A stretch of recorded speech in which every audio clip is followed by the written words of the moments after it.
എല്ലാവർക്കും drama review ചാനലിലേക്ക് സ്വാഗതം. ചില സമയങ്ങളിൽ നമ്മൾ ഉറങ്ങിക്കിടക്കുമ്പോൾ നമ്മൾ ഒരുപാട് പേടിക്കുന്ന സ്വപ്നങ്ങളൊക്കെ കാണാറുണ്ട്.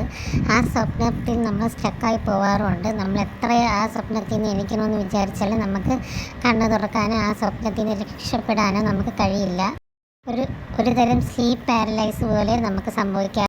ചിലപ്പോൾ നമ്മൾ ആ ഉറക്കത്തിൽ നിന്ന് നമ്മൾ ഞെട്ടിയിരിക്കുമ്പോൾ നമ്മൾ ദേഹം മുഴുവനും വേർക്കുകയും ദേഹമൊക്കെ വിറയ്ക്കുന്നത് പോലെയൊക്കെ തോന്നും. അത്രയും ഭയാനകമായിട്ടുള്ള സ്വപ്നങ്ങളൊക്കെ നമ്മൾ കാണാറുണ്ട്.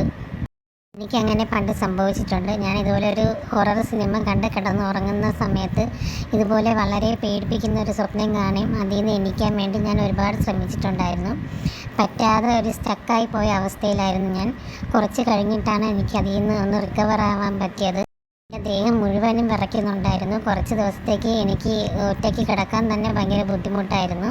ഞാൻ എൻ്റെ പേരൻസിൻ്റെ കൂടെയാണ് ആ പേടി മാറുന്നത് വരെയും കിടന്നത്. അതുപോലൊരവസ്ഥയാണ് ഇവന് ഉണ്ടാവുന്നത്. ഇവൻ എത്ര ഉറക്കത്തിൽ നിന്നും എണീക്കാൻ ശ്രമിച്ചിട്ടും അവന് പറ്റുന്നുണ്ടായിരുന്നില്ല. അവൻ വളരെയധികം സ്റ്റക്കായിപ്പോയൊരവസ്ഥയിലായിരുന്നു. ആ അവസ്ഥയിൽ നിന്നും ആ പെൺകുട്ടി അവനെ രക്ഷപ്പെടുത്തുന്നുണ്ട്. അങ്ങനെ അവൻ ഞെട്ടി എണീച്ചിട്ട് ആ സ്വപ്നത്തെക്കുറിച്ച് ആലോചിച്ച് അവൻ ഒരുപാട് പാനിക്കാവുകയും ചെയ്യുന്നുണ്ട്. അവൾ അവനെ സമാധാനപ്പെടുത്തുകയും ചെയ്യുകയാണ്. അവൻ്റെ കൺമുമ്പിൽ വെച്ച് അവൻ്റെ ഫാമിലിയൊക്കെ കൊല്ലുന്ന പോലത്തെ ഒരു സ്വപ്നമാണ് അവൻ കാണുന്നത്. Thank you.